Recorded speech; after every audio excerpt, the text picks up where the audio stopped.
Thank you so much for joining us. As I was introduced, my name is Neha. I lead monetization at Snapchat. It's an incredibly powerful platform, and I'm happy to have a sidebar conversation separately. I am, of course, delighted to have such insightful leaders here with me.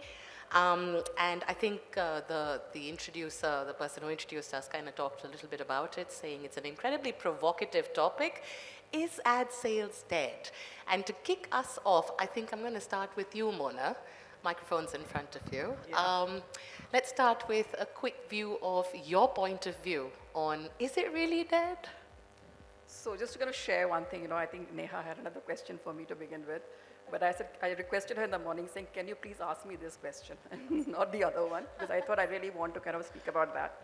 I think it's slightly exaggerated, thing to kind of say that ad sales is dead. I've done ad sales for almost like 12 years of my lifetime. And I think it's necessary because sales are the people who really kind of, are facilitators of, a broadcasters or a publisher's product to the client, who kind of take the proposition to them. But having said that, branded content definitely is here to kind of stay. Okay, so that's something which I completely and absolutely agree with. And I think, so therefore, it is not dead, but I think salespeople, which I normally used to keep telling my sales team also, is to evolve, to adapt to change. Look at what is the kind of different need that the marketers have of you. Earlier one could just get away with selling FCT or a space, and negotiate on a rate and kind of close a deal and all of that. That was really the requirement. That really was the objective that the marketer was looking at you for.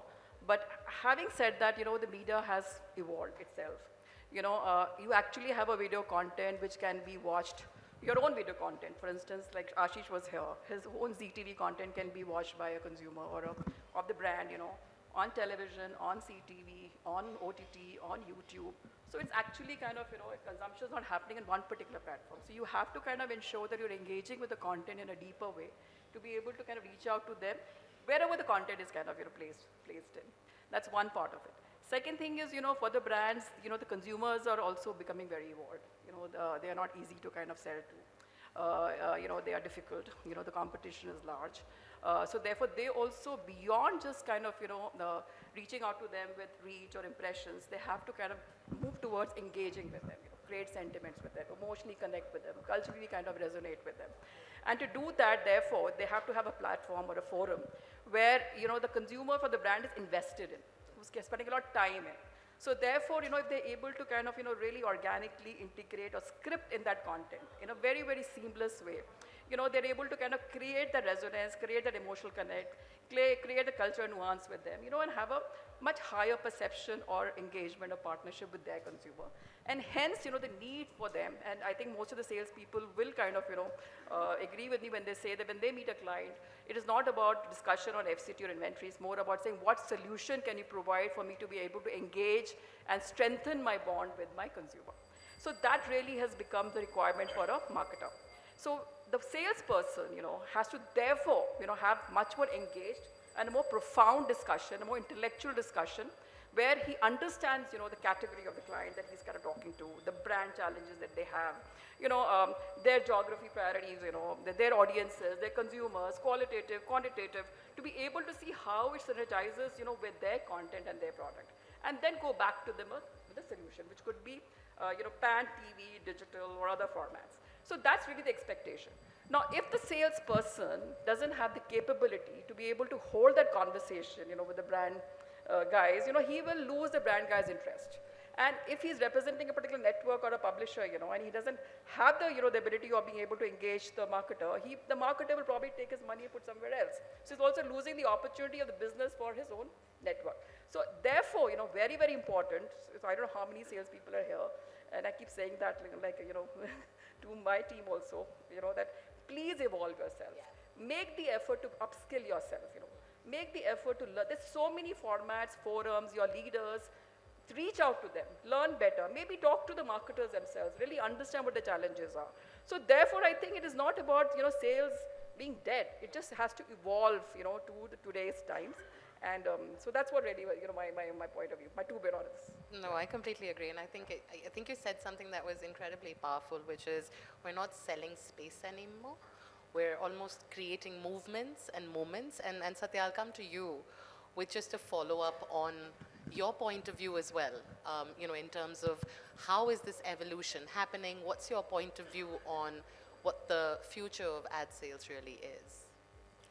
First of all, thank you for inviting me here, and great to talk to this audience.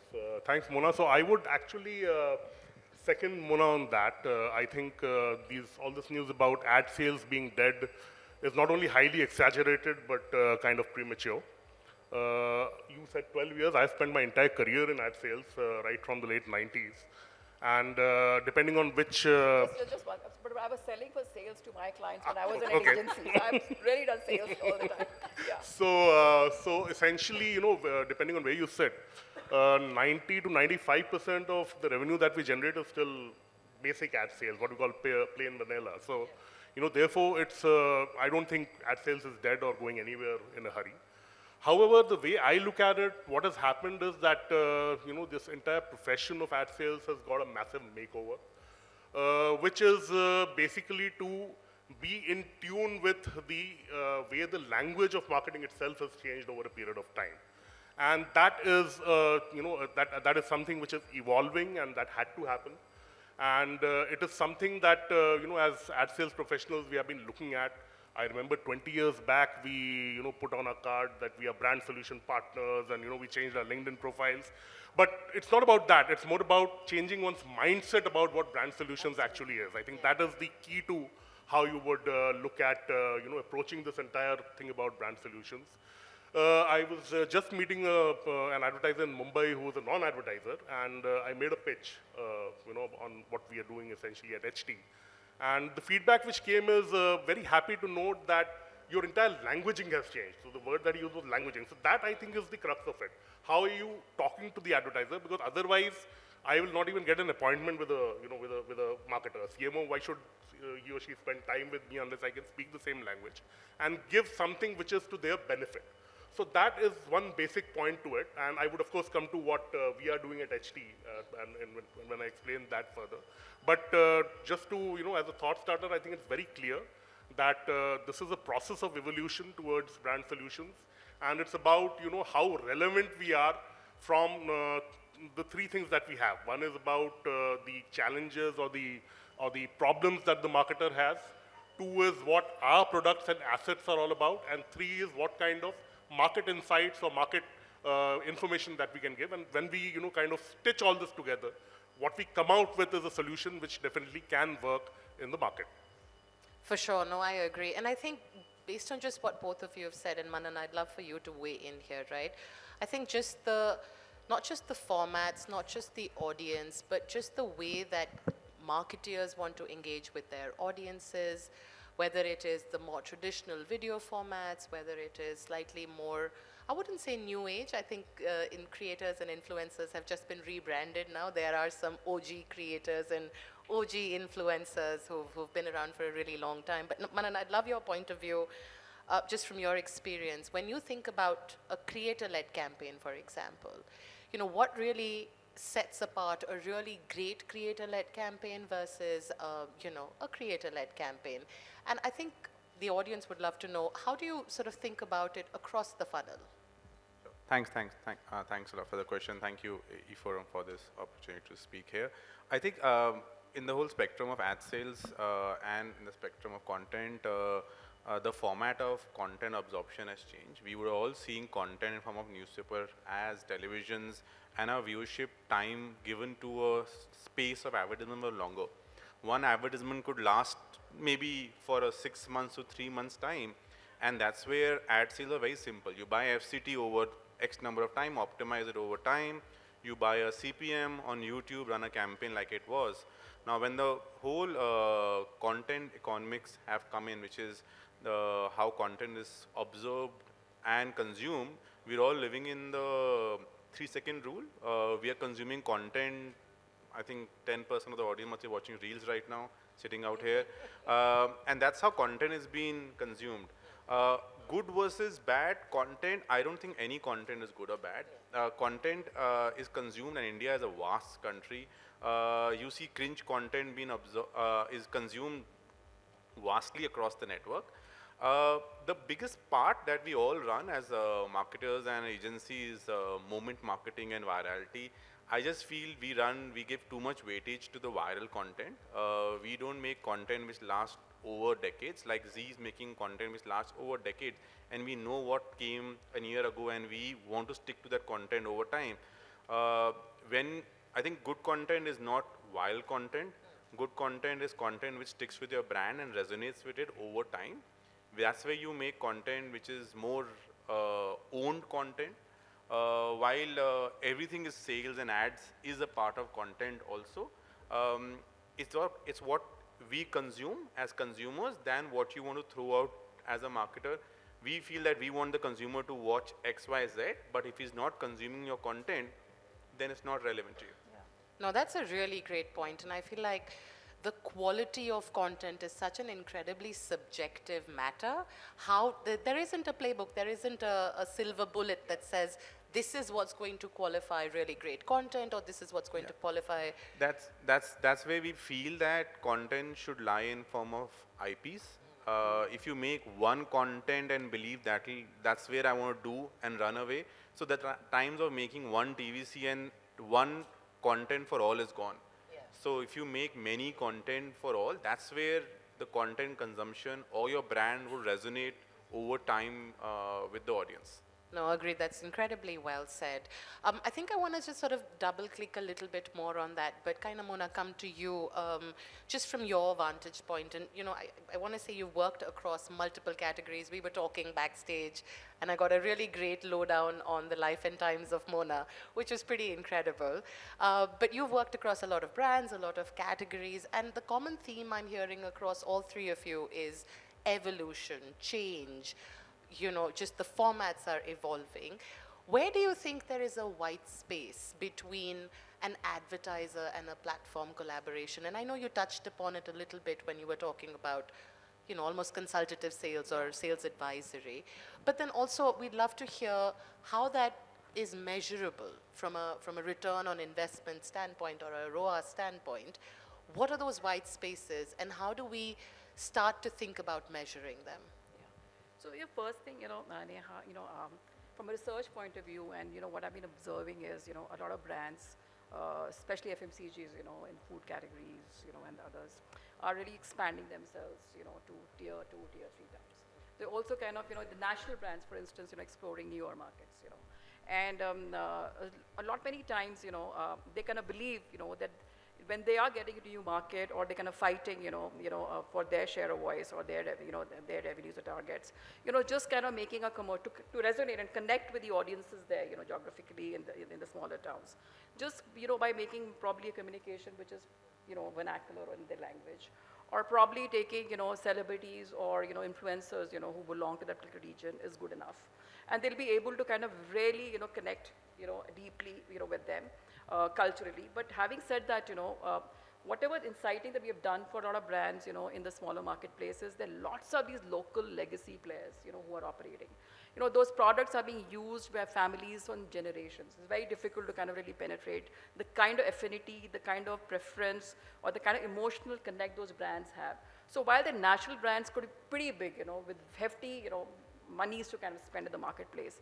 But if they do not kind of, probably on the creative front, not really do many things beyond just that, to be able to connect with them, and, resonate with them, they will not be able to kind of really cut ice, because the consumer himself is loyalist to those legacy brands, and culturally very, very ingrained, and, with them. So therefore important, like, what Mank said, to be able to kind of, create other platform options, which is their local content, integrate, your brand in a storytelling narrative, which reaches out to them very seamlessly, very organically, which starts kind of building, connect with them, creating perception of association with them, engage with a lot of local activities, festivals are there, so creating, actually tailor-made IPs, with the heroes of those particular marketplace becomes very imperative to be able to kind of really move forward and come in any kind of parity with the legacy brands. So that's one part very important.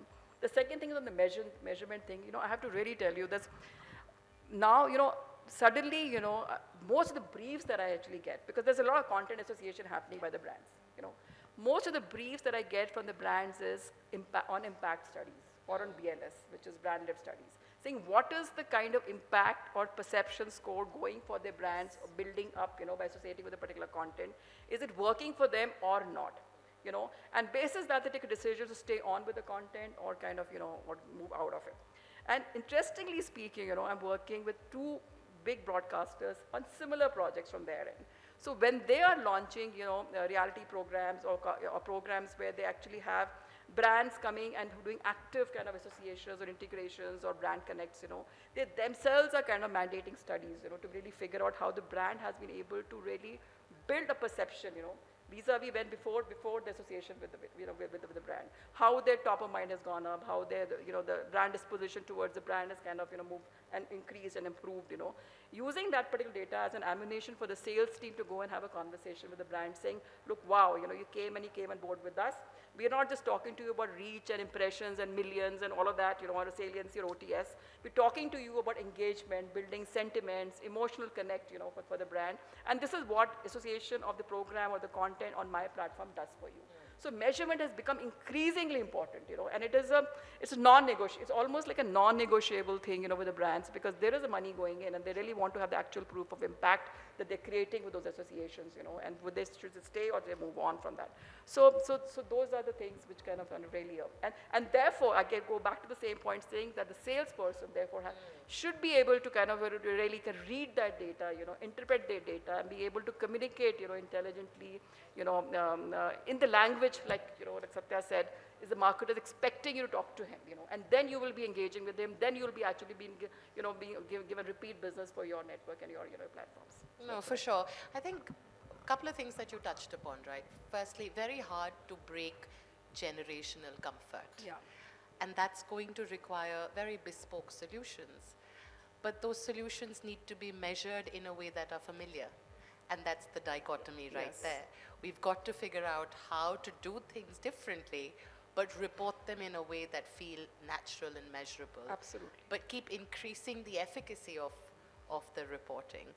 I think the other thing that stays with me after what you've just said, Mona, and Satya, I'd like to come to you, right, is with the younger audiences, how do you sort of make that pivot? Because the formats that perhaps older generations were accustomed to are not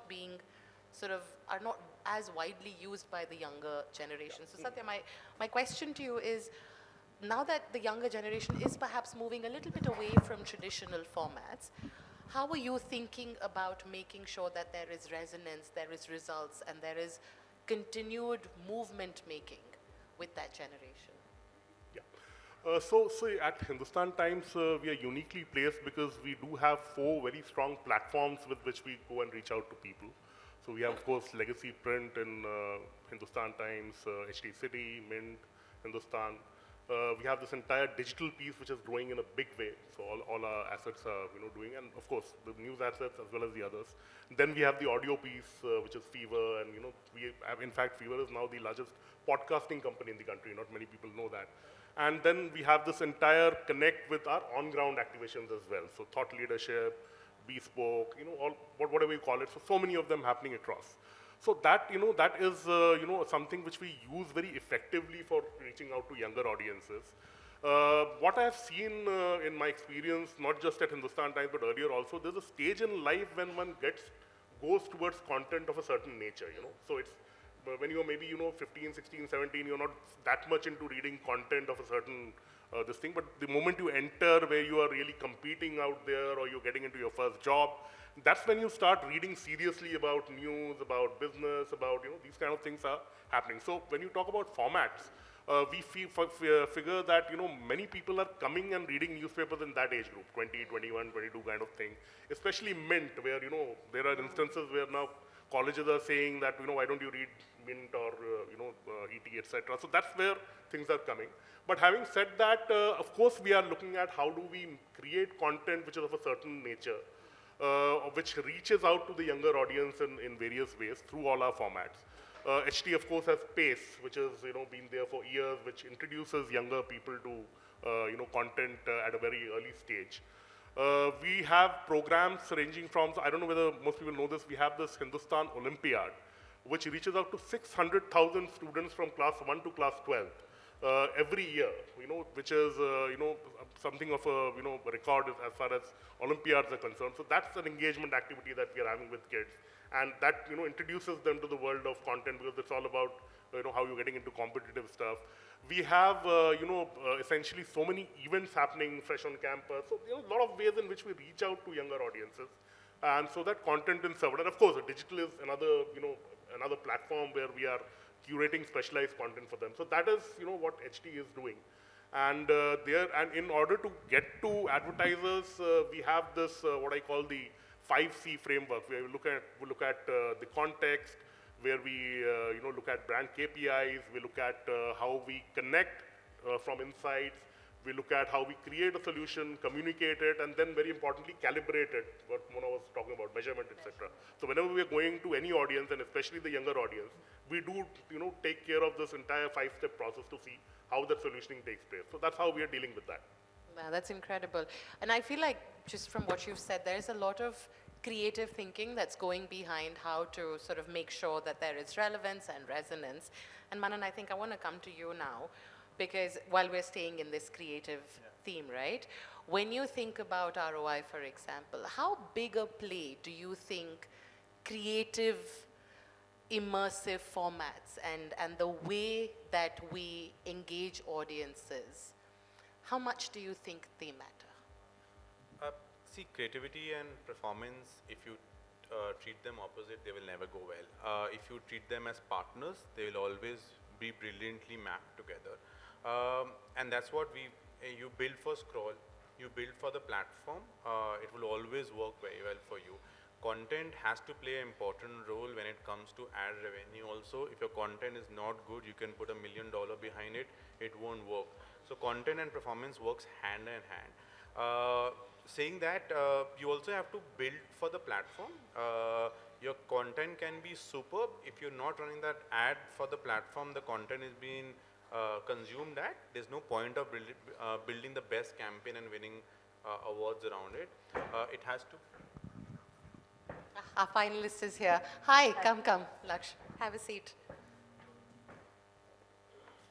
Ladies and gentlemen, Laksh. Hello. Hi.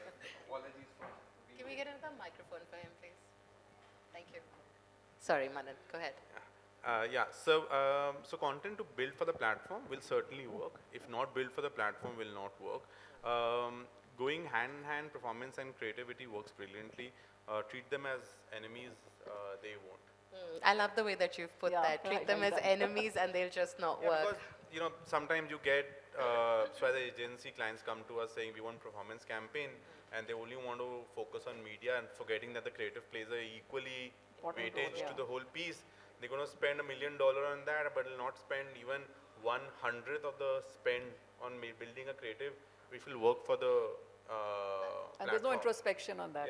There's no absolutely not. When a report comes on a ROI basis done, no one focuses and talks about how bad the creative was. They all focus and blame the platform. They will say this platform hasn't built for us, but never thought about that the creative was not built for the platform. Absolutely. So I think in a couple of months, years, we'll all understand that creativity is as important as the platform play. Can I please just take a minute to do like a quick appreciation for Manan, because I feel like it's really hard to be that candid and to say the truth. So and Manan, thank you. I know. People also. Absolutely. So them, thank you, Manan. Laksh, I know that you were caught in traffic, but we hope that you aren't feeling too overwhelmed. I don't think we have time for a full sort of question for you, but I do want to ask you a couple of things just to bring you up to speed. We've been talking about measurement. We've been talking about evolving audiences, evolving formats. We've been talking about structuring and being creative in the way that we approach things. And then, of course, you heard Manan's moment of mic drop and truth drop, which I am a very, very big fan of. So thank you again, Manan. But Laksh, I think from your standpoint, specifically for premium launches and just sort of staying in the same thread of being creative, how do you think about innovative formats, immersive formats, new age formats, and how does that sort of map to full funnel solutions and measurement? So First of all, apologies for being so late. It was like a hell lot of traffic, which was unexpected, and time was just increasing. But yeah, the whole part is that there is a difference at every stage. We call it as an value-driven consumer to a mid-premium consumer, then a premium consumer, and then the flagship consumer. So basically, you at every step, you cannot give a same treatment even to a Creta and Creta N line, be it a car, or even if for our product it is at 60 or at 60 Ultra. He's buying a Pro or an Ultra. So he is not buying just the text or the specs, they are buying into the emotions and they are buying into that lifestyle feel that they want to have with the phone. So all those premium appeal needs, I primarily feel there are different touch points of building that experience. One, content, which we just started, because content altogether has to be more immersive. It needs to be storytelling. It has to have that full funnel thought while preparing the content itself from a story to store kind of a concept altogether. And of course, then the touch points, the platform first approach. You cannot have a same communication for a premium, like a mid premium or a premium consumer and all that. You may have to have more vertical format or a high definition format. Maybe go to CTV for the further premium consumers with a better targeting. Airports are the touch points. Third part is even in the word of mouth or an influencer. So influencers normally is a very, like people say that there's no ROI, sometimes things goes on because what happens is, but within the influencers also, it is a difference between being just having a script for an influencer or influencer being your brand advocates. So if you co-create the content all together with influencers and all, and then it becomes more relevance and audience buy that relevancy, that brand is not just saying for the premium that this is the flagship phone or this is the flagship device. It actually comes from within, from the influencer standpoint also. And all these tools from a tech platform, the AR tools, those engagements in terms of CTV, QRs, all those actually make them, because you cannot tell what come what may. There are a lot of things to tell about in premium. If you just stick to keep telling tech, tech, tech, then it will be gone. So all these engagements adds value altogether. You know, it's interesting you talked about creators because backstage we were talking about creators as well. And I think the same rules apply. There isn't a silver bullet to figure out which creators are going to work for your brand. I think it's a very intentional process. It's about making sure brand values are upheld, and it's a multitude of other reasons. I know that we're just on time, but again, I want to thank all of my panelists for extremely insightful information. I feel like, ladies and gentlemen, what we've heard is clear. Ad sales is not dead, but it cannot be bought. Media is no longer bought. It is built with intention and innovation. Thank you all for your time. Thank you all my panelists.